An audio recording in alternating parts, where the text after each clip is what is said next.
للہ رب العالمین والعاقبۃ للمتقین والصلاۃ والسلام علی سید الانبیاء والمرسلین۔ سچا ہے اللہ، سچا ہے اللہ کا رسول، سچے ہیں اللہ کے بندے۔ اعوذ باللہ من الشیطان الرجیم، بسم اللہ الرحمن الرحیم۔ آج الحمدللہ اللہ تعالیٰ کی توفیق اور اس کے فضل، اس کے کرم سے سورۃ المائدہ 36 پارے سے آیت نمبر 41 ہے۔ جس طرح کے بیان ہوا تھا کہ چوری کرنے والے مرد اور عورت کی سزا بیان ہوئی، ان کے ہاتھ کاٹنے کا حکم ہوا۔ تو جب اس طرح کی آیات نازل ہوئیں تو جو منافقین اور یہودی لوگ تھے انہوں نے اس سزا سے بچنے کے لیے، وہ پہلے سے ہی تورات میں اپنی کتابوں میں تحریف کرتے رہتے تھے، معنوں کو تبدیل کرنا، الفاظ کو تبدیل کرنا، یہ ان کی عادت تھی۔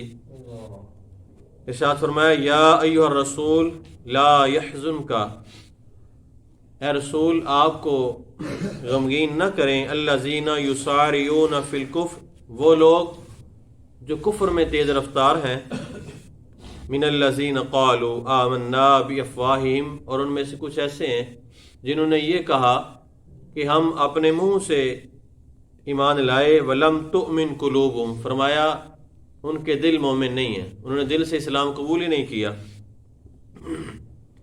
پھر ارشاد فرمایا ومن الذین ہادوا، اور ان میں سے کچھ ایسے ہیں، بعض ایسے ہیں جو یہودی ہیں، سمعون للکذب، جو جاسوسی کرتے ہیں جھوٹ بولنے کے لیے، یا پھر بہت زیادہ جھوٹی باتیں سنتے ہیں، سمعون لقوم آخرین، اور وہ جاسوسی کرتے ہیں دوسری قوم کے لیے، یا ان کی بہت ساری جھوٹی باتوں کو وہ سنتے ہیں۔ لم یاتوک، ایسی قوم جو آپ کے پاس آئی ہی نہیں۔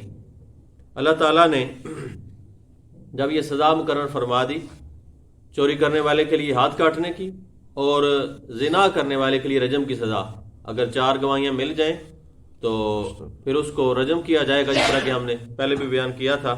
ارشاد فرمایا یحرفون الکلم من بعد مواضعہ، یہ ایسے لوگ ہیں جنہوں نے اللہ تعالیٰ کے کلام کو اس کی صحیح جگہوں سے تبدیل کر دیا۔ یہ یہودیوں کا شیوا تھا، ان کا یہ عمل ایسا تھا۔ یقولون ان اوتیتم ھذا فخذوہ، تو وہ کہنے لگے کہ اگر تمہیں یہ حکم دیا جائے تو اسے تم قبول کر لو، وَإِن لَّمْ تُؤْتَوْهُ فَاحْذَرُوا، اگر تمہیں یہ حکم نہ دیا جائے تو اس سے اجتناب کرو۔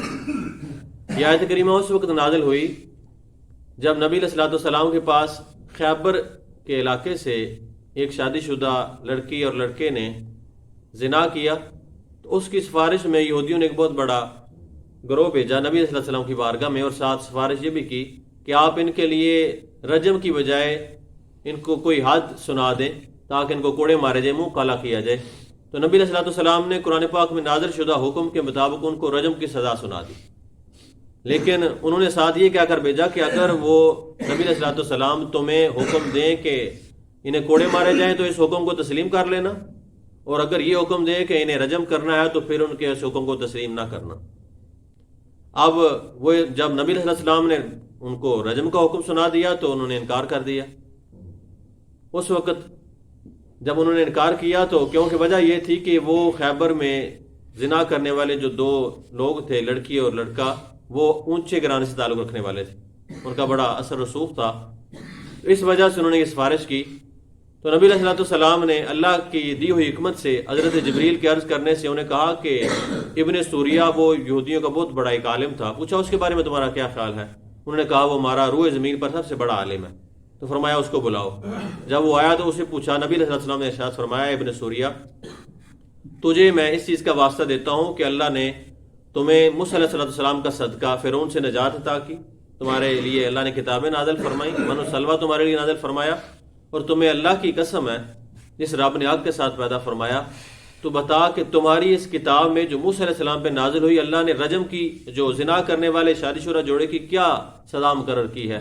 تو اس نے سچ بول دیا، اس نے کہا کہ انہیں رجم کیا جائے گا، اور یہی سزا ہماری کتاب میں موجود ہے۔ تو نبی علیہ السلام نے بھی یہی فیصلہ فرمایا۔ جب اس بندے نے سچ بولا تو یہودی وہاں اعتراض کرنے لگے کہ تو نے کیا سچ بولا؟ اس نے کہا کہ جس چیز کا واسطہ نبی علیہ السلام نے مجھے دیا ہے، مجھے رب سے خوف آتا ہے کہ اگر میں نے یہاں جھوٹ بولا تو رب کا عذاب نازل نہ ہو جائے۔ میں رب کے عذاب سے ڈرتا ہوں. اللہ تعالیٰ نے ارشاد فرمایا کہ انہوں نے تو بات کو تبدیل کرنا چاہا. فرمایا وَمَن يُرِدِ اللَّهُ فِتْنَتَهُ فَلَن تَمْلِكَ لَهُ مِنَ اللَّهِ شَيْئًا.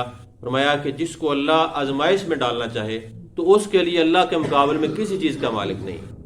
جسے اللہ چاہے اسے بچانے کے لیے اسے کون نقصان پہنچا سکتا ہے. فرمایا اولئک الذین لم یرد اللہ ان یطہر قلوبہم. فرمایا یہ وہ لوگ ہیں جن کے دلوں کو پاک کرنے کے لیے اللہ تعالیٰ نے ارادہ ہی نہیں فرمایا, اللہ نے پسند ہی نہیں فرمایا.